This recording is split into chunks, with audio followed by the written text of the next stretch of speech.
So I was doing some research for a future video on Woodus.com's global bestiary when I came across a tab marked Unused Monsters, and by taking a look at it, I saw that there was about 45 or so monsters that supposedly never appeared in any Dragon Quest game.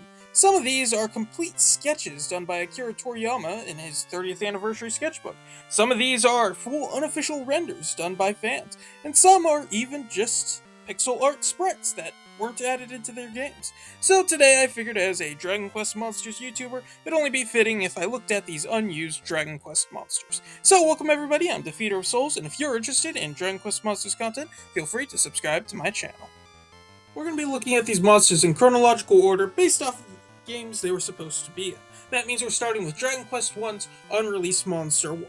Now, a lot of these monsters don't have any data or stats or sometimes even names to work with, so we're just kind of looking at their designs and seeing if we can get any info from that. So, looking at Unreleased Monster 1, my assumption is that this is a beta version of the Green Dragon enemy present in the original game. How do I come to this conclusion? Well, there's plenty of things. Despite the fact that they are reptiles with a similar pattern and pose, we can also see small things, such as how easily it would have been to rework the horde on its head to the two that the dragon has, or his tongue, which is actually prominent in a lot of dragon sprites in older games. Now, this is the point where I mentioned that a lot of analysis in this video is speculation. Like I said earlier, we don't have any data on these guys besides what they look like. So a lot of this video is just going to be me trying to connect the dots to see how this monster eventually affected all the monsters that we see later in the series. And I feel like this is a pretty clear one. Speaking of that, let's move on to Unreleased Spider from Dragon Quest II. Like I said, there's going to be two categories in which most of these monsters fall in. There's those that are clearly beta monsters that were just required small reworks before being released in these games, and there's unused monsters, monsters that had ideas and interesting concepts that never actually made it to the game in one complete whole, but those ideas and concepts were eventually reworked into different monsters that would appear later on in the series. Unreleased Spider does not fall into either of those categories. This is just a spider. You cannot look at it and say we would not have any spider enemies in Dragon Quest if it weren't for this guy, because what does that have to do with anything? Take Tyrantula from Dragon Quest IX.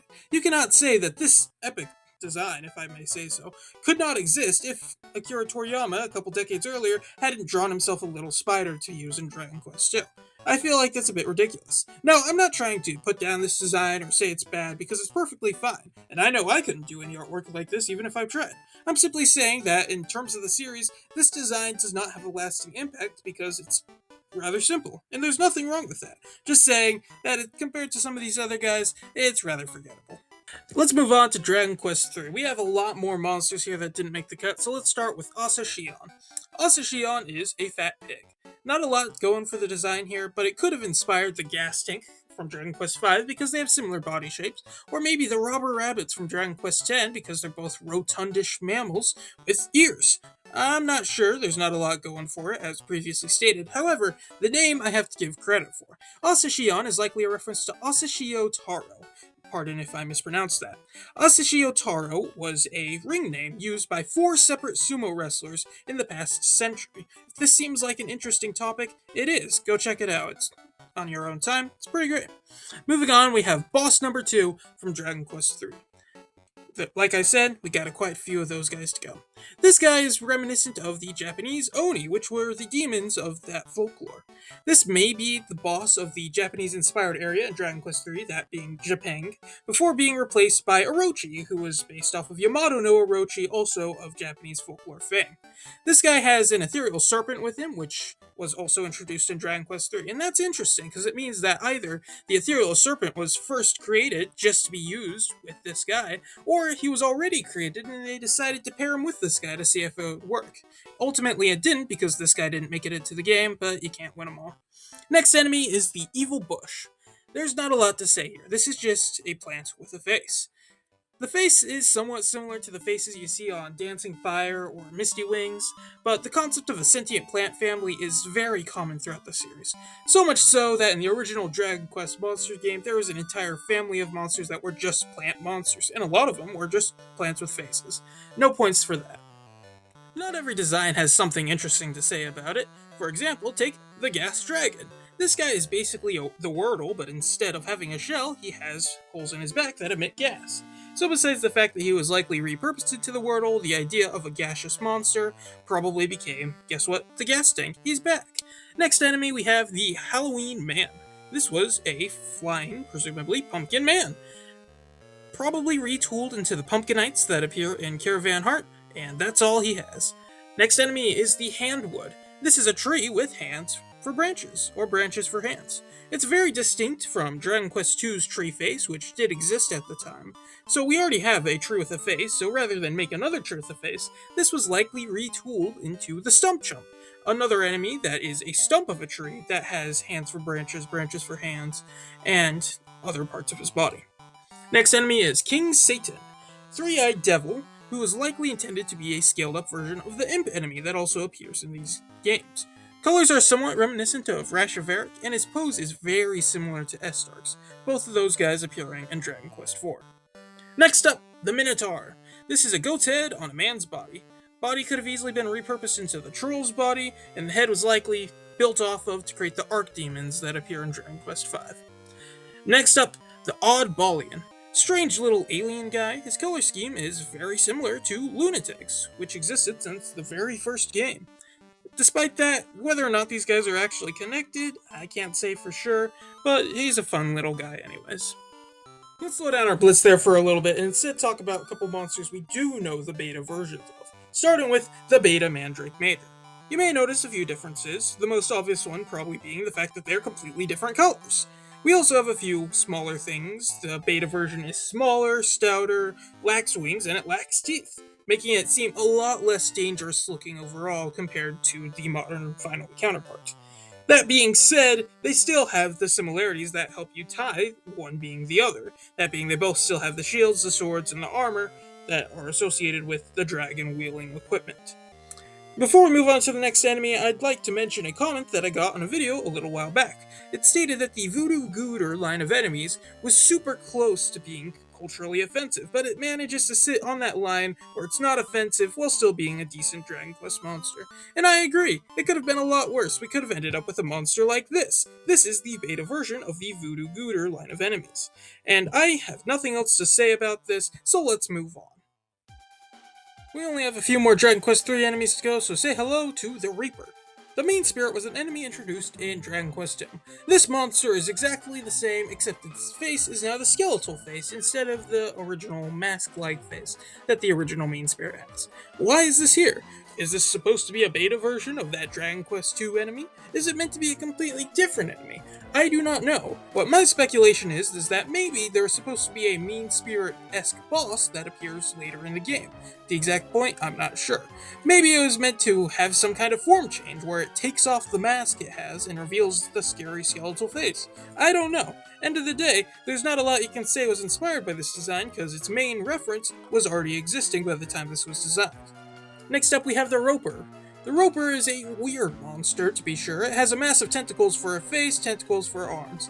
Its body and its almost clown-like outfit could have helped inspire the slave driver's outfit, and its body shape is very similar to that of the Wobergine or the Flower Beat, the Wobergine being from Dragon Quest VII and the Flower Beat from Caravan Heart.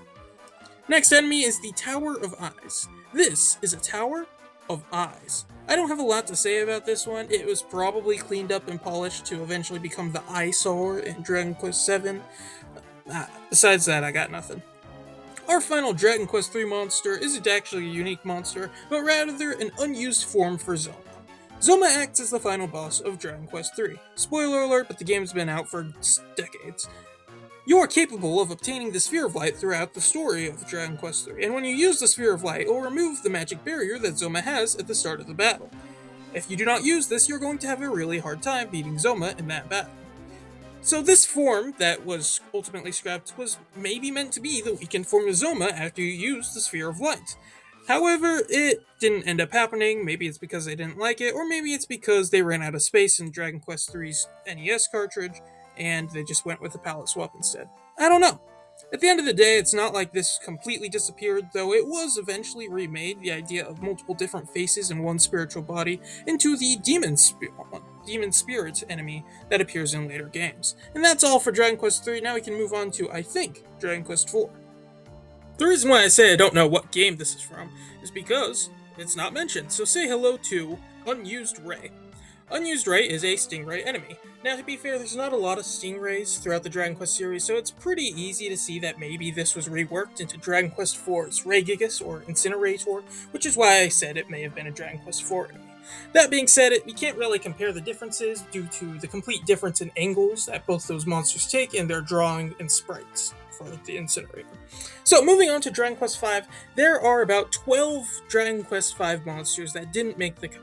The problem with all of these is that none of them are named, and none of them really bear too much resemblance to other monsters, unlike earlier monsters on this list. So we're just going to kind of blitz through them real quick. So let's start with Unused Monster number 1.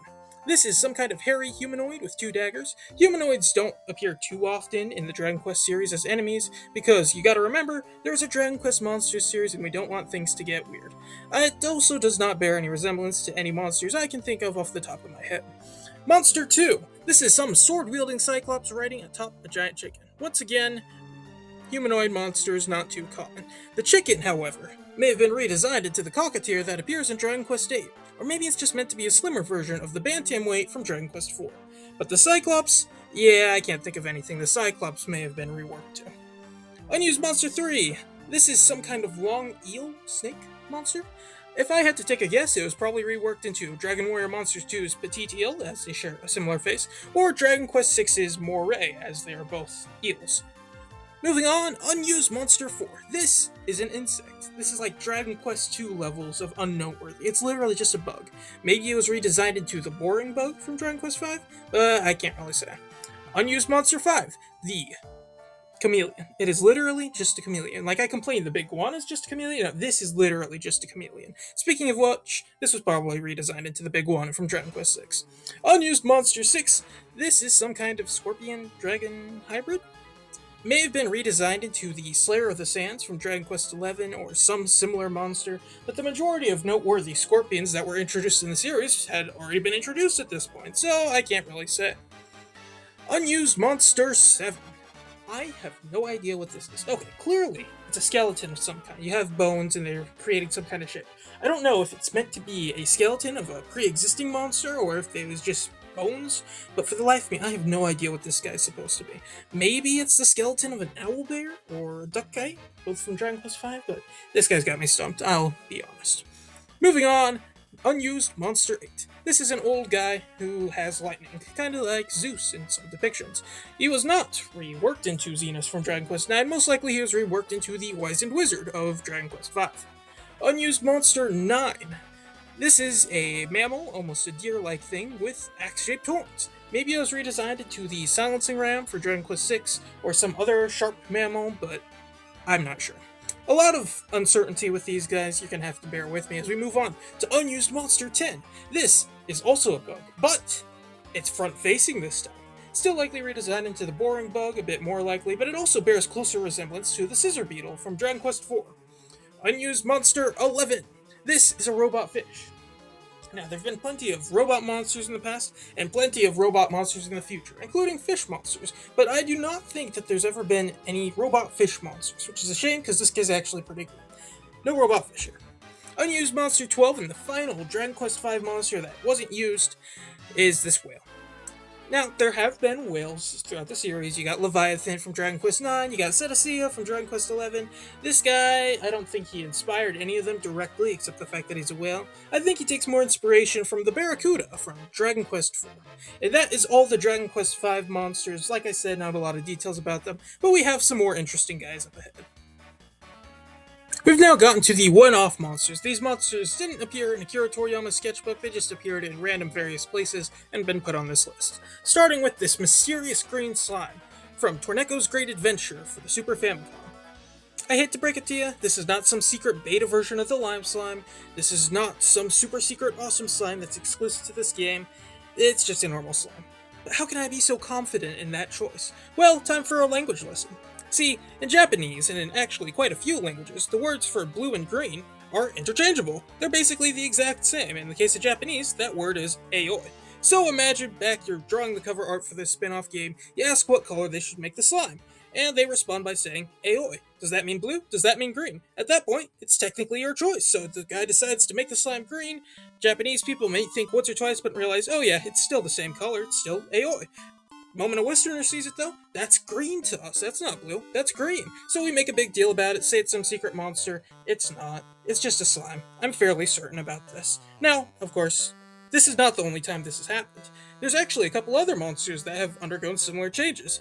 Malroth and Grakos are both monsters that have alternated between being green and blue in their multiple appearances all throughout the series. So it's just a fun little translation quirk. Interpretation, if you will. Let's move on to a couple of sprites, starting with the Red Flython. Now, we don't have a name or a game for this guy, but we can do a little bit of sleuthing. By taking a look at the sprite and comparing it to the sprites of every other game that has Flython as a normal enemy in it, we could probably come to the conclusion that this guy was probably meant for the Dragon Quest VI remake for the DS. Now, what purpose does he serve there? I don't know. Once again, if we're guessing, we could probably assume that he was meant to be part of the post-game. Either part of the post-game that made it into the game, or part of an additional post-game that they wanted to add to the game, but ultimately weren't able to. I don't know enough about Dragon Quest VI cut stuff for me to make any definitive statements there. Next up for the sprites, we have this pink flamethrower. Once again, compare the style of the sprite to every other game that has a flamethrower in it, and Dragon Quest XI. Now, to be fair, we don't have a 3D model for this guy, or at least I didn't see one, so odds are that it was meant for one that has the ability to switch between the 2D and the 3D, since this is a 2D sprite. And if I had to take the guess even further, I'd say this was probably intended for the ultimate Dragon Quest XI S Definitive Edition that appeared on modern consoles way back when. What does that mean?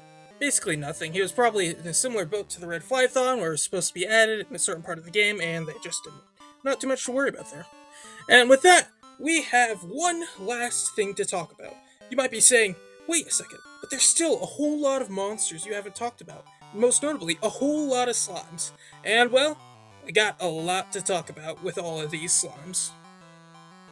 First thing you might notice about these slimes is the fact that almost all of them have unofficial renders, which were done by WKHG123. What this could mean is that we don't know where these guys come from, and whether or not that they deserve to be on this list. Except that's not exactly true. By doing a little bit of searching, we can find that these guys don't belong anywhere close to the unused monsters list, as these guys all appeared in a Dragon Quest game. Now, you might be saying, what Dragon Quest game could be so obscure that the website dedicated to Dragon Quest content wouldn't have any knowledge about it? And in order to answer that question, we gotta go back in time. The year is 1998. In Japan, there are 3 trends that are insanely popular. The first one is a global phenomenon. This is, of course, Tamagotchis. If you lived in the 90s at this time, you may have just been hit by a wave of nostalgia. Tamagotchis were virtual pets that you kept in your pocket or around your wrist with the little wristband, and they acted as, well, virtual pets. You pet them, you feed them, you play games with them, all the stuff you do with a real living thing, except you don't get as emotionally invested when they die, usually. The second thing that was also insanely popular in Japan, or at least starting to catch on, were pedometers. Pedometers are a great way to make sure that you're meeting some arbitrary step count. For example, if someone said 10,000 steps is how much you need to take in a day in order to make sure you stay healthy, being able to keep track of each one of those steps would be incredibly useful, right? And that's that marketing strategy that led to pedometers starting to become more and more popular around this time. The third thing that was insanely popular in Japan at this time, and still is Dragon Quest. At this time, the first 6 Dragon Quest games had already been made, and there's a bit of a break period since they're working on Dragon Quest VII. So, we have this year, with these 3 insanely popular things, you'd have to be a fool not to notice that you could combine all 3 of these, right? Correct. Enix takes a look at these, and they create Arukun Des. This is a Tamagotchi pedometer virtual pet mix of the Dragon Quest brand, where you take your slime and by walking, you walk him over different terrains, allowing them to upgrade and become new monsters, or at least different types of slimes. And that's right, in this game we see a lot of the slimes that are supposedly unused. We see 4 of them, in fact. The first one being this sea slime. It does have the appearance of a man-o'-war, however it has a snail shell, so it's a different monster. We also see the egg slime. Unlike the rotten egg, which is supposedly a slime, this is just a slime with an eggshell on it. Next slime we see is the devil slime. Similar to the dark slime, but instead of facial markings or wings, it has a tail and some devil horns. And finally, the 4th slime in this game is the Stray King, or rather the original Liquid Metal Slime King. It is literally just a metal slime, liquid metal slime, with a crown on it. And honestly, I think I like it more than the actual design we have nowadays. It also technically reappeared as the Stray King in Dragon Quest Rivals, which is a Japanese online trading card game, and that's why it doesn't have an unofficial render like the rest of these guys. However, I'm not going to talk more about that. But that's only 4. We still have a handful of slimes that didn't appear. But think about it. If a collection of 3 insanely popular trends, happened, surely that would be popular too, right? Correct. That's why we got the sequel, which roughly translates to Arukun Des and then Love in 1999. And in this game, we get to see a whole lot more monsters, those being the rest of the slimes on our list. So, say hello to the rabbit slime. Similar to the slabbit, but rather than rabbit legs, it has rabbit ears and a tail. Say hello to the jump slime. Also has wings, doesn't have a halo, but it does have a cloud. The tadpole slime. To my knowledge, there aren't any frog or other amphibian slimes, so this guy's pretty unique. So here you go, tadpole slime. The fire metal slime. Fire slime is a slime, it's pretty cool. Metal slimes exist, they're pretty cool. You mix them together, this guy's pretty cool. The sword slime. This is not to be confused with slime swords or metal slime swords, which are swords made out of slime. This is a slime with a sword on its head. Finally, we have the Lucifer slime, and yes, this is just a devil slime, but it has wings now. And it's scary, I don't know. However, what I'm not saying is that this was also popular. So in 2011, we got the rerun. So say hello to Arukun Des Returns. Technically, it didn't introduce any incredibly newer monsters that are on this list, but between these 3 games, there are plenty of slimes that are nowhere near this list, such as the titular Arukun Des, which cleverly uses the fact that the little shell that it's in is shaped like a slime and just presents itself as the face, or the phantom slime, which exists solely to say your highly leveled slime is dead. So much interesting things to talk about of this little, rather obscure, especially overseas, thing, this little trend that probably died out in, by the time the year 2000 rolled around. And that all would be a topic for another video. But with all that, those were every single monster that Woodus.com has listed in its unused monster section. Some of these guys were classics, beta versions of monsters we love now and then. Some of these guys are really cool and should definitely make a comeback. Some of these guys, they confuse me. I don't know what else to say. Some of these guys should not exist. I don't know. I felt like it would be fun just at the end here if I put them all on a tier list. So these are the tier list in which I have made, based off of how much I want these guys to return in a future game. Of course, with a little bit of reworking if necessary. But that is the end of the video. Did you find something new? You learned something interesting? Did you like the video? Leave a like. You interested in Dragon Quest Monsters content? Feel free to subscribe to the channel. Feel free to leave a comment below based on literally anything you learned here. Were you expecting to learn more about monsters and a little less about Japanese culture and language? I don't know. Let me know down in the comments. Speaking of things you can do in the comments, let's take a look at the question of the every other week. Last week I asked why you couldn't obtain Robin Hood in a normal playthrough of Dragon Quest Monsters Joker, and a few people were able to get it right, so congratulations to Snowcino, Keymix, Bunny89, this handle is not unavailable, and Mind Zero Limit. Congratulations, and thanks for playing along. This week's question is going to be a little more out there because of the topic we're talking about, so here is your question. This here is the Master Battle Slime, which was a slime in Arukun Des 2. His design is based off of a pre-existing piece of equipment, shown here. This piece of equipment was introduced in Dragon Quest VI. What is the name of this equipment that this slime is based off of? If you put it down in the comment and you get it correct, you'll get a shout out in the next video. And that is all I have to say, so thank you all for watching, and this has been The Feeder of Souls.